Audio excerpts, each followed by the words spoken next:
sign. If we look back to the 11th of March 2011, the Fukushima disaster, Uranus was right at the final whisper. It was within about 3 degrees of moving from Pisces into Aries, and at the same time Neptune was at the anaretic degree, the very last few minutes of Aquarius, moving into Pisces. So they were in each other's signs, which is called mutual reception, which strengthens that even more because it suggests that they are in conjunction. And what happened then, as we know, there was a 9+ magnitude earthquake, Uranus, planet of earthquakes, and that caused huge meltdown in the nuclear reactors. Uranus, think of uranium nuclear reactors, and a lot of radioactive pollution in the water. Neptune, water, Pisces, water in the seas. And so the symbolism was very, very clear then. So hopefully it won't be quite so dramatic, but the Taurus is linked to, again, fixed Earth. It could be seismic activity. We'll see around this time in April is very hyped up, intense energy, as I've spoken about, and many other astrologers are talking about as well. But that it could be something Earth-based seismic activity, earthquakes, volcanoes. It could be something to do with the banking system, finance, because Taurus is also linked to that. It also could be agriculture, food, and resources. Resources, thinking of food, because also if the current situation with the blockages in the Straits of Hormuz, it's not only blocking oil. Remember, Neptune is linked to oil. That's still on the world axis, throwing oil onto the public stage in a big way, but it's also blocking fertilizers to help food growth. So all of this is expressing very, very clearly, symbolically. Now, I filmed a video about 9 months ago because Uranus did move into Gemini for a period of the middle months of last year. So I'm going to put that video below so I won't repeat myself. And it's got a lot of detailed information in there, going back to previous cycles of Uranus in Gemini to give you a much clearer idea of how this may manifest this time around. And I don't want to go through all that old ground again, but I recommend you have a listen to that. So all the outer planets, as I say, are at the beginning of their new cycle. So Saturn will stay in Aries until April 2028. Neptune will stay in Aries until 2039. Uranus, as I say, moving into Gemini, will stay there till 2033. And Pluto, which moved into Aquarius fully, as I said, in November 24, will stay there until January 2044. So these are long periods of time, and I absolutely believe that this is the beginning of a new paradigm for humanity. We are in this crucible of change because of all the other bigger cycles I've talked about, the unique astrological configuration I've talked so much about. I'll put the link for that video below, the big picture. Big long cycles, medium cycles, shorter cycles were all cascading down into this real crucible of change and shift and transformation this year. It settles, I believe, a little bit more next year, and we're going to see a lot more evidence, a lot more green shoots of the Earth, but they're all over the place. You just have to be on that frequency to see them manifesting. But this is about embodiment. This whole thing, whatever I'm talking about, the planets out there, this whole thing, as always, is an inside job.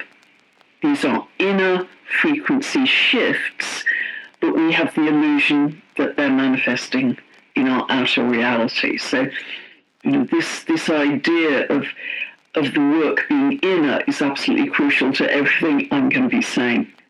So, very big change in energy. I believe this is actually linked to a rewiring of our brains. And the reason I say that is Gemini is very linked to our neural networks, our thinking processes, and Uranus is the planet of electricity.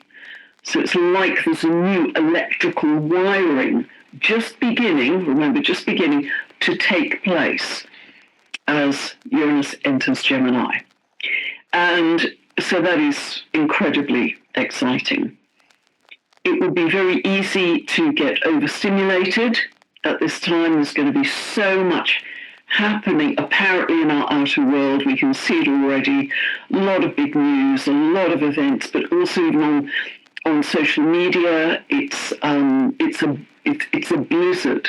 So really try not to get caught up in the blizzard. You know, you can observe, but pull back. It's very easy to get caught into doom scrolling and, you know, down the what's it called, the scroll hole, as Tim Wilde beautifully said.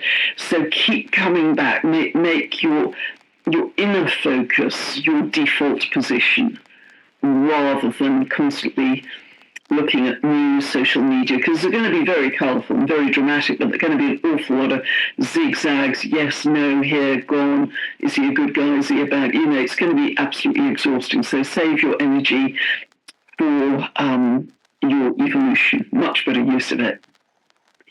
So this is about new perspectives that we're going to have, I think, new perspectives. And it's like all of our lives we've been living behind a dirty, a slightly muddy window. And then all of a sudden, both with all this Aries energy and with Uranus moving into Gemini, we get a much greater sense of piercing clarity. We can see clearly. Yes, there's going to be all kinds of muddledom with AI. Is it real? Is it not? But if you turn your attention away from that to your intuition, it's going to be you're going to be able to intuit very clearly. It's going to be piercing truth. Some of those truths are going to be uncomfortable. Some are going to be very welcome. But big, big time of revelation. So a new perspective and a much bigger, broader perspective.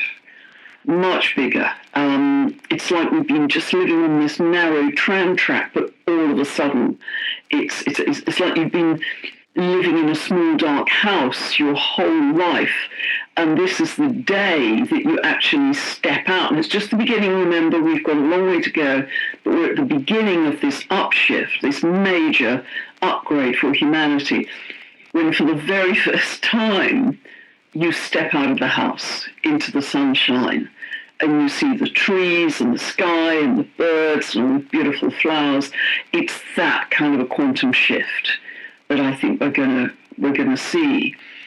And so it's going to be, because Gemini is multidimensional, well, it's mutable air. So I keep getting this image of somebody blowing a dandelion head with all of the spores, and the spores go in every direction. You know, it's mutable air, it's divergent energy. So this is, it's like when you shine light through a prism and it splits. It's that kind of image. But it's invisible. It's, you know, so this is going to open us up to our different clairs, multidimensionality. We may be, as we move through this over the months and years, remember, you know, just the beginning, we've got a lot to come.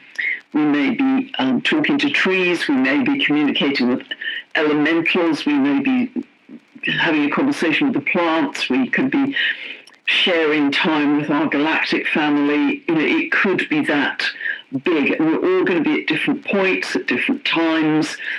And don't judge. You know, think that you're in a yoga class. You run your own race. You don't judge your progress. In fact, you don't judge your progress at all, really, because it's judgment by how anybody else is doing. We're all on our own soul's journey. But there will be this feeling of expansion for sure. This big, big feeling of expansion and a vast paradigm. And this is going to change our patterns of thinking. I believe that ultimately we will, our inner system is turning into what I want to call a heart-mind system. And we've been so dominated by our brains and our intellect and the information age Now the shift is to the heart. The heart is going to be our navigation tool in terms of intuiting, feeling other people's energy, feeling the energy in a room or a circumstance, just tuning in as to whether that particular event is right for you, etc., etc. So the mind is going to be subservient to the heart as the time goes on, rather than dominant. And try and kind of step into that already. So you're living from your intuition and your heart. And what really helps, Uranus is very much connected to being in the moment. Right now, not fretting about the past, not worrying about the future, in the moment. And you can often feel those states if you paint or you draw or you listen to music or you write poetry or you're candle gazing or you're meditating. You're just in no time. You drop into no time. And that's what I mean by just being in the moment, in the present. Think of Eckhart Tolle's brilliant book, The Power of Now. And that's where the only place your power really lies, in the now. And I can get it in nature. I can get it in nature just going to one of my favourite beech trees and connecting with him or her or whatever, and just feeling I'm in the moment in this connection. So that's what you want to cultivate, and that will get us off this kind of linear time.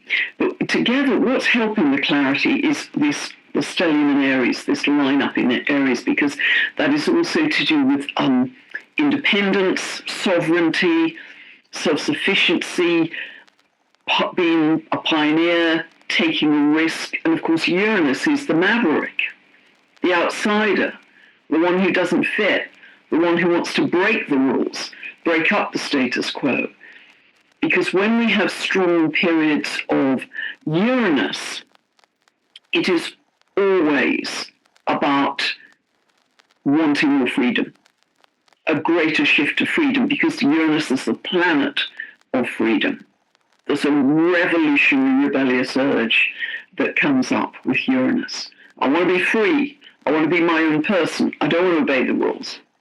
I want to follow my absolute truth and authenticity in terms of who I am. And so you may be having very strong feelings in that area as well, and they will be right on time as well.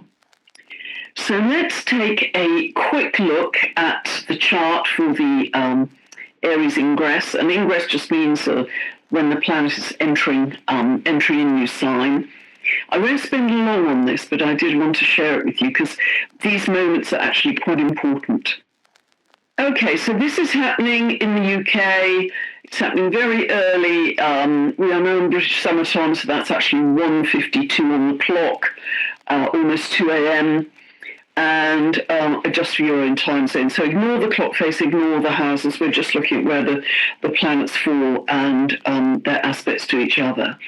And so here we see that Uranus is just 00, has just entered Gemini, and I'll come back to that very important point because that's what we're here to talk about. But just a couple of other things I want to pick up. As I said, I don't want to spend a lot of time on this because I'm covering the prevailing astrology and other updates. It's interesting here that Mars is in its own sign, very dynamic in Aries. Try and align yourself with divine will with this rather than primal, instinctive, reactive will. Try and raise it to have a spiritual focus. It is conjunct Salacia, and I think we are going to discover so much about water. I think water is going to be on our public stage in a much bigger way, partly thanks to Beda Austin's beautiful work and, of course, Randy Hatton, who I spoke to recently too. So this is going to really energize this sense of sovereignty, independence, all those things I've just talked about. Do something new. Take action to do something new that is very likely to have a creative, or spiritual context to it, whatever that is. Could be something you've never done before. But see where Aries as a sign falls in your chart, and that will give you a good clue. If you don't know what I'm talking about, you can download a free birth chart from my website. Go to the link below. You get a 2-part video series that you can watch forever that takes you from 0 to where to find these points in your chart and what it means for you. And you can use that for every update I ever do. It's not a birth chart analysis, these are teaching videos. But looking at where the sign Aries falls in your chart will give you a good idea of how this might manifest. And Aries, when it's moving through any house, it energizes the affairs of that house. So 4th house, there's going to be an awful lot going on in your home. It could be redecorating, rebuilding, a lot happening there. 5th house, that's highly creative. 6th house, that's your work and your health, etc., etc. The videos cover all that. Now, with all of this dynamic, fast, very kind of quick-fire energy, it does help that the sun has now moved into Taurus. Taurus fixed Earth, and that does help to bring in more stability.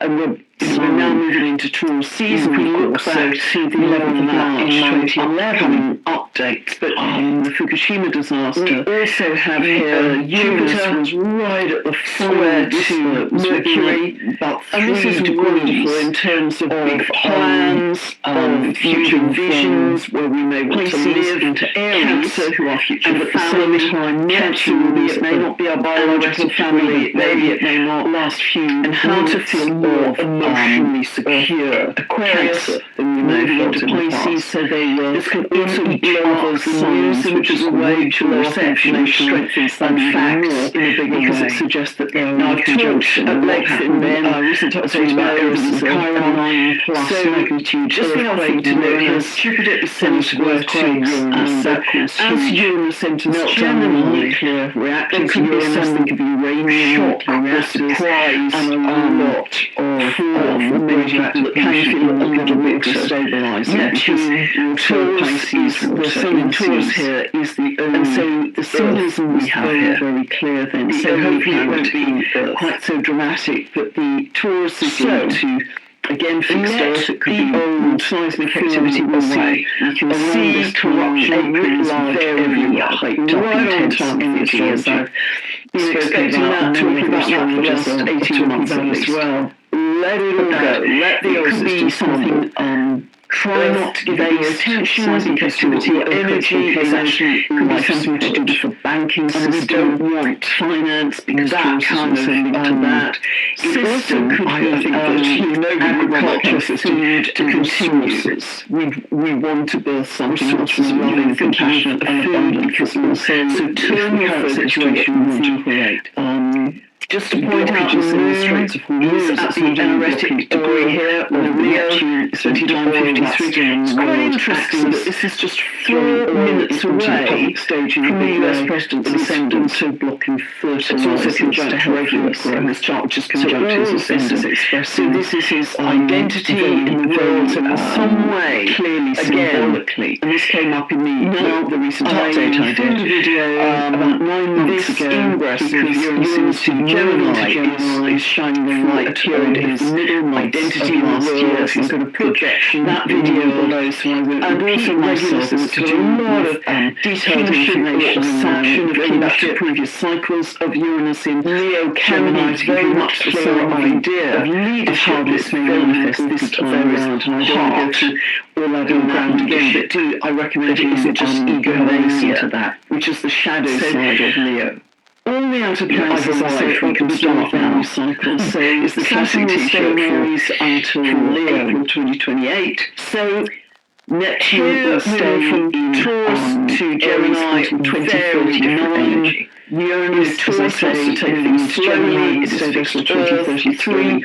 And Pluto, which cautious, it doesn't like sudden change imposed on it. Gemini loves change. Loves 2044. This is these are signs of choice time, and I do believe this month, April, I'm filming in April 2026, that in this we are in the change because of all the other to be in the midst of quite a significant, very astrological configuration I've talked so much about. I'll put these will continue through that video, branches and smaller branches coming from a tree, big long cycles, self-selection timeline, cascading down into this real time in fear and anger and polarization. Transformation. You are going to see your settles, I believe. That's not a judgment or an instruction next year. Moral superiority. It's just you get more of what you think about all day once you that's in the universe. It's just all over the place. You just have to be on that frequency to see more manifesting or technology. This is about more controlling or more synthetic. This whole thing, whatever I'm talking about, you can really focus on this whole thing as always. That would lead you in this dimensional split to something more inclusive, more organic, more community-based, which is beautiful. Now, ultimately, it will come back together to unity. Consciousness of what's really in that's going to happen because that's down to the collective consciousness.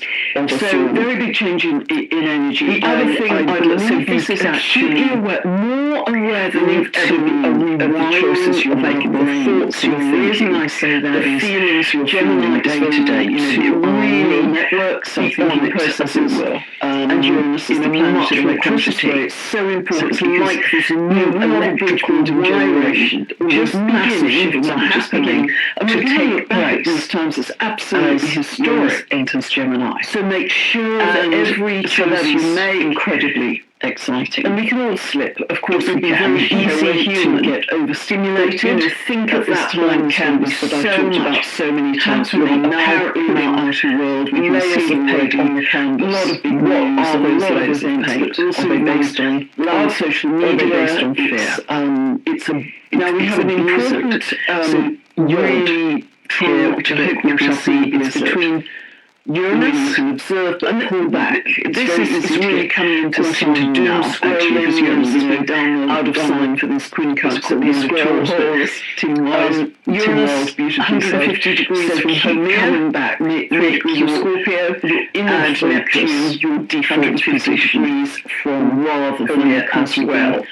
Both of Aries, social media, because they're going to be very colourful and very dramatic, and they're going to be an awful lot of this is very interesting. This will sit there for the rest of this year. Absolutely exhausting. So the sextile between Uranus and Neptune, your evolution. Conjunction, as I've mentioned recently, was in 1993, and this is about new perspectives that we're going to have. The internet, new perspectives in technology. All of our lives we've been living behind a dirty, a slightly muddy window. For sure, all of a sudden there's a major energy in technology. I think that's moving into Gemini to see a much greater sense of processing clarity. This can be very mystical, clearly. A combination of Uranus and Neptune can AI experiencing dimensions of reality attention that exist, and that to your shifting dimensions. This is back to multi-dimensionality. Intuit.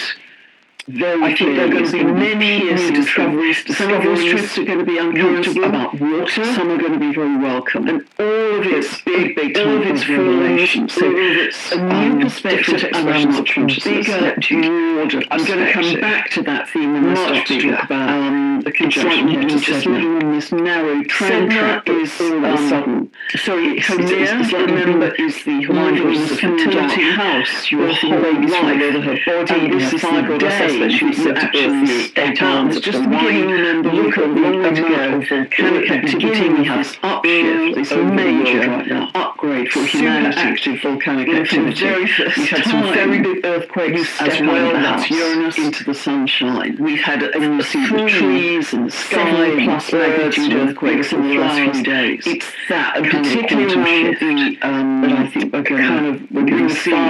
It's been very active. Specific ancient being around there. Individual Philippines around Gemini there. Is multi-dimensional in that it's musical air. So I keep getting this image of conjunction to Sedna. Now this becomes exact with Uranus at the end of May direction. It's musical air. Now this is divergent energy. So this is whole new level of awakening. And remember the prism. When I first started to talk about the myth of Sedna, but it seems that's just so abstract. This is how can it possibly have any meaning for today? Well, I think it has a huge amount of meaning for today. You've heard me talk about it. It's very easy to find online, but essentially, when settlers forced to trees were communicating with a tangible security, the only tangible security with plants, as her father was chopping off her sharing time with her galactic family, it could be that. And she floated down to different points, her fingers became beautiful new sequences. Don't judge, think seals and class and your own race. You don't judge your progress. That was a complete metamorphosis and translation how anybody else is doing. And that's essentially our own soul's journey represents here. But there will be a biological expansion for sure. Shift, this big feeling of expansion and a mental one. Paradigm. It's deeply rooted to change our patterns. Physicality, because we've never known this kind of ultimately jump in our physicality in our bodies. Our inner system is turning into. But I think it's fascinating. So very much about a big wave of awakening. I think it happened around about this time. Intellect and information. I think there could be another one. Now the shift may when Uranus become the heart. Because the heart is going to be our navigation. Uranus is the planet of awakening and clarity, truth. Feeling other people's energy, feeling the energy in a room or a circumstance, and through waves and Dr. Clemence's talked about this, a whole series of waves right here, etc., etc. And we are ascending with the she is going through her own subservient to the heart activity is about rather than we are kind of in step, in symbiosis into that already. But I think what could also be discovered, and I kind of mentioned this before, really helps. Uranus floated down, very much connected way down to the deep. Right now, not fighting about the past, not worrying about future, like seeds in the moment, and so you can often feel those states if you're with the betrayal by the patriarchy from her father to music, chopping off her poetry, didn't care whether she lived or meditating to save himself. You're just in no time. You drop into no time. After that trauma, she floats down to the deep and becomes a sea goddess. She experiences the profound. Think of Eckhart Tolle's brilliant book. If any of you have ever gone diving, you know that overwhelming now. Silence that you get, and I can get it in nature. Down. I can get it in nature. Just going deafening silence, beach trees and connecting with him or her. So this is calling us back after trauma to find deep peace feeling. I'm still in the moment in this silence. So that's what you want to cultivate. That will get us off this kind of through this very stimulated jazzed up period. Together, what's helping the clarity? I also think we're starting to discover line up in Aries because seeds also to do with creatures, independence, sovereignty, food, and I've talked about this before. It was last year they discovered a gigantic mountain range, Uranus is the Maverick mountain range off the coast of China, that the one who doesn't realize was there, the one who wants to break the rules. And when they discovered it, they discovered all kinds of new ecosystems. Because when we have strong life periods, they never knew Uranus had existed before. So this is what we're going to see. Uranus is the planet of discovery in the seas, the deep seas, a greater shift to Neptune, the sun's planet of freedom. So that's going to be a revolutionary that comes up with Uranus. I also think Uranus in my own person, Gemini, because it's to do with our mind. I want to follow my absolute truth and authenticity, trying to Pluto in Aquarius, ruled by Uranus, maybe having both these areas to do with our mind in that area. Gemini is very much a network as well. And I think so. Let's take a quick look at a huge wave of the science of consciousness. Aries ingress, better understanding of the sign of planet entering, which is going to be absolutely fascinating. I won't spend long on this, but I do want to share it because these moments are actually outside of the Maverick and the Galactics. So for sure, I think, this is literal translation of the symbolism. We are going to have more galactic communication, Gemini, more galactic connection, more, I think, even galactic languages, because Gemini is to do with languages. Light language, many of us are aware of, that just happens spontaneously. We don't have to go to classes and study the grammar. It's just a kind of download. There will be more of those, and I think different galactic languages. I think there's going to be a lot of disclosure as we move forwards in these next few months about our galactic family. And really, they have looked after us for a very, very long time. And I think that's going to be an extraordinary leap in consciousness, as well as the rewiring of our brains and, the opening of our multidimensionality. We are entering extraordinary times. The biggest thing is stay grounded, because there's going to be so much happening up here and out there, apparently, although it's all in here. Stay grounded. Bare feet on the grass, bare feet on the earth. Keep connecting.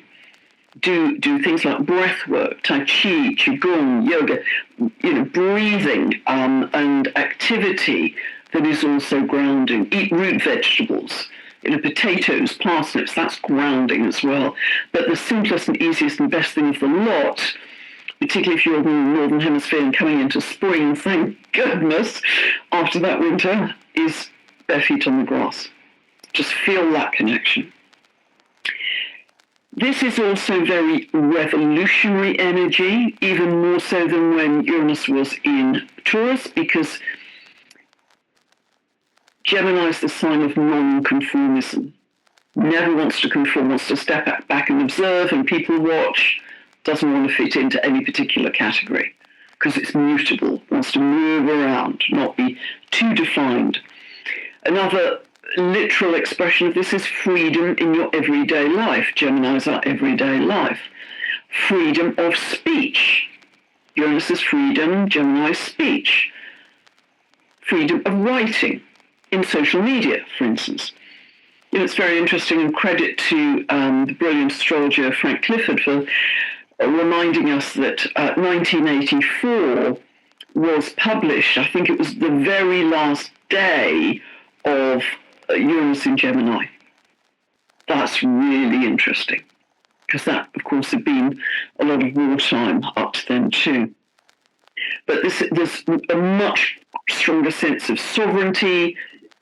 I'm going to do my own thing, rebellious and revolutionary behaviour. And remember, starting last August 2025, we entered 10 years of Pluto out of bounds to the south. That amazing, vast piece of very detailed research that US astrologer Rosie Finn did. I had a conversation with her on my channel. I'll put the link for that below. Extraordinary 20 years of research going back almost 4,000 years. And she found that when Pluto is out of bounds to the south, and we're in that 10-year run now, the power starts to shift back to the people in a very revolutionary way. For instance, 1789, French Revolution, the American Revolution, all of that was Pluto out of bounds to the south. So Uranus moving into Gemini is about more freedom, more day-to-day freedom. I think, and again, this is historically true. If you listen to my previous Uranus in Gemini video, you'll hear me talking about all the developments in aviation, because Uranus was the sky god. So big developments in aviation from this point on over the next 7 years. Flying is going to be faster. It's going to be, the vehicles are going to be faster. They're going to be lighter. Certainly flying cars are becoming available. There's a car called the Aleph, A-L-E-F, made by Aleph Aeronautics. And they have something called a Model A, which is all about city transport. Gemini represents cities.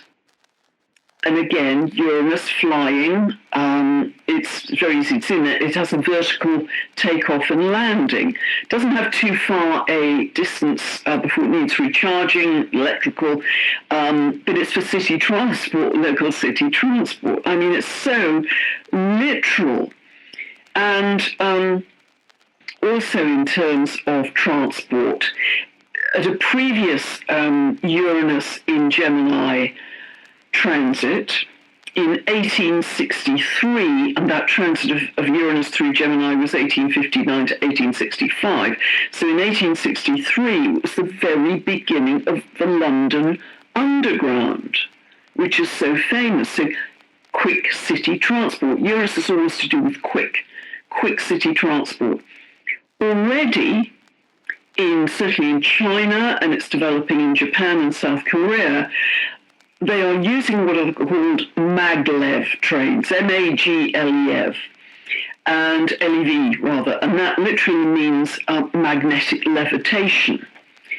And the one in China, I think, is the fastest passenger train in the world at 375 miles an hour.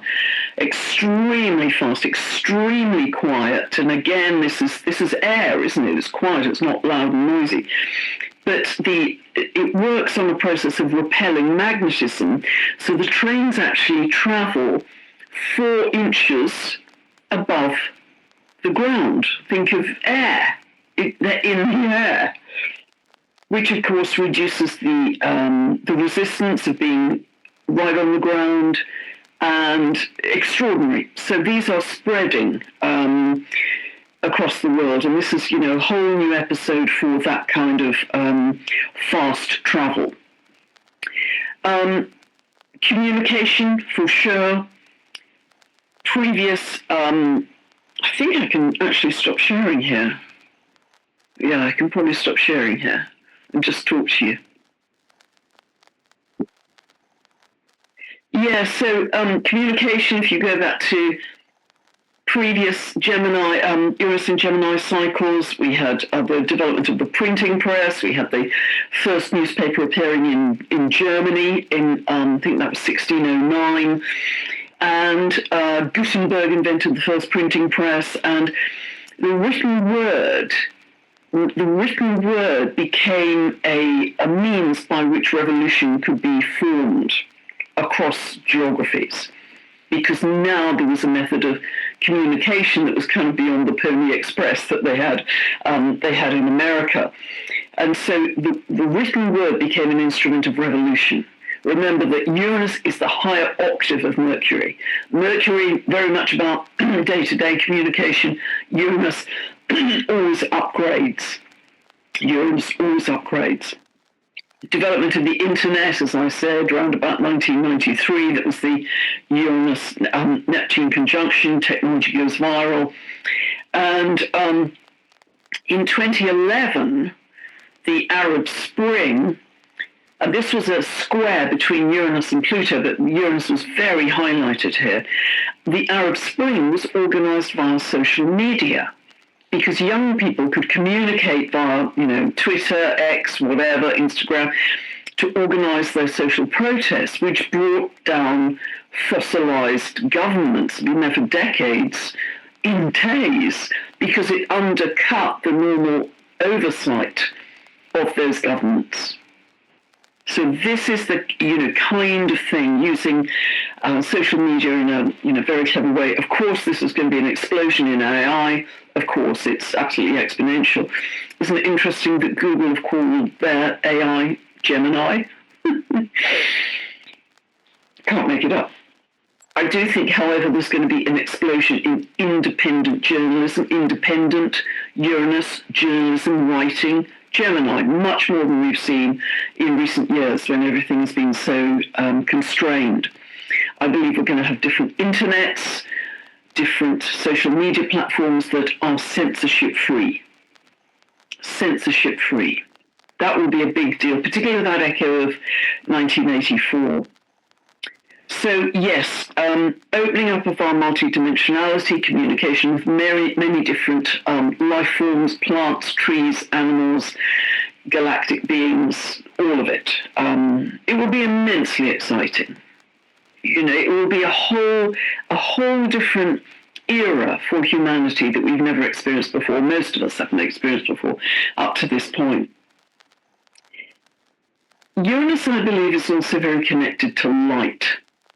And part of the reason I think that, one of the last times that Uranus was in Gemini, the Dutch scientist Huygens, Huygens, in 1690, discovered that light could be a wave in a particle. And I think we are going to discover an enormous amount about light, not just that water is condensed light, as Veda so beautifully says, but really understanding the different spectrums of light, the importance of natural sunlight for our health. We have to move country, I think, for that one. Natural sunlight is immensely important in ways that we, may not have been fully cognizant of before. I think we are actually embodying a new geometry of light. So the other area that I think will grow a lot, and oh, by the way, yes, just remember that Uranus currently is semi-square to Salacia in that chart I just showed you. So Salacia is linked to the shimmering sunlight, moonlight on the seas. I think she's very linked to this high-frequency light, which we're experiencing right now. So discoveries about light. So yes, I do believe we're embodying a new frequency of light, which is changing our internal structure from carbon to crystalline, and that's why a lot of us are experiencing symptoms. We're extremely tired. We all know that. I think breath work will become a much wider practice because Gemini rules the lungs. In a previous transit of Uranus through Gemini, Jacques Cousteau invented the aqua lung. So it rules the lungs. So I think breath work as a way to master your mind, master your frequency, and also really achieve altered states. Breathwork will become a much bigger deal because you've always got it with you. It's all for free. It travels with you. And there's a particular practice which was used very widely by the yogis, which is holding on the exhale. And a professor, he's passed away now some years ago, called Professor Buteyko, he developed a whole breathwork protocol holding on the exhale, and he helped many people cure their asthma by doing that. The Indian yogis, they said that they developed their magical powers, their siddhis as they called them, by holding longer and longer on the exhale. I practice soma breath every day, and you can find his website very easily. And Niraj also he's a brilliant musician. He also has a YouTube channel, so you can start investigating some of his breathwork practices there. But breathwork in order to change our frequency, our mental state, and even develop some altered states in a very magical way. I think that will become much more widespread. Huge number of new healing technologies. Huge. They're popping up all over the place. New ideas, innovations. We will really get, and I've said this several times before, that energy and frequency underpin everything. Everything is energy and frequency. Everything. It always has been. We just haven't fully realised that. But we're going to be able to sense it, see it, sense it, feel it in a much bigger way. And really remember, turn inwards, find stillness, find peace, find calm. Because that is one of the greatest gifts we can give to the collective to help people in horrendous situations currently. War, poverty, hunger, horrendous. The fastest way we can help them is to actually energetically shift the collective consciousness. And we know that can shift in a very short time, minutes. I mean, look at Lynn McTaggart's site about evidence. There's so much research about this. Joe Dispenza's work is extraordinary. Greg Braden's work, Heart Math Institute. There's 10 tons of it out there. So the fastest way we can efficiently shift the collective consciousness to help our brothers and sisters who are suffering is to master our frequency, because what frequency you're broadcasting, your reality is assembling itself around that frequency. Your reality is your barometer of how you're doing with that. And clearly, if you're living in a war zone, that's not going to be great. And so we have to up our game to help our brothers and sisters. So with all of this kind of very fast, dynamic energy that's very overstimulated, very hyped, it's very easy for your nervous system to be frazzled. Strongly suggest that as well as grounding, you spend more time in nature in general. I go out on a morning walk in ancient woodland, non-negotiable in any weather. I've said that often. Thank the sun as it comes up every day. Particularly if you live in the UK, I'm thrilled. Send love to the trees. Every glass of water you drink, bless it and send love to it. So as you move through your days, thanking the sun, sending love to the trees, love to the animals, love to the plants, blessing the water, you'll find that in that sort of constant stream of gratitude and love for large parts of the day, you are in a state of grace, of joy, of bliss, almost a sacred state, I want to say, of divinity. And I'm really, really trying to be conscious of doing this myself. I mean, I can easily drop into this in nature. Just, usually walking on my own with my neighbour's dog, who I love to bits. But just really feel that, particularly spring here now, that everything's electrical. It's coming to life, new life forming, and have a sense of the sacred, rebirth, a sense of divinity in everything you see, in everything you consume, everything you connect with. This is a time of really, really getting back in touch with the earth. And I think that Yod to Hermir is about that too. Hermir's symbolism is really about regeneration, not just the new land masses coming up potentially, but regenerating ourselves internally, biologically. I absolutely think that's happening. And also things like regenerative farming. And I've mentioned before, I think Hermir in Scorpio is very linked to stem cell medicine with your own individual stem cells, nobody else's. So really try and cultivate that Zen beginner's mind. If you're in nature, can you imagine it's the very first time you've seen an oak tree? It's the very first time you've heard a bird sing. I was doing that this morning. It's really beautiful because it's just so simple and joyful and in the moment, Uranus, in the moment. Because we are absolutely the bridge builders right now. Couldn't be more important. So just allow the old systems to collapse under their own corruption. I think we're seeing that incredibly loudly and noisily and clearly. Just let it all go. Focus on what you want to create.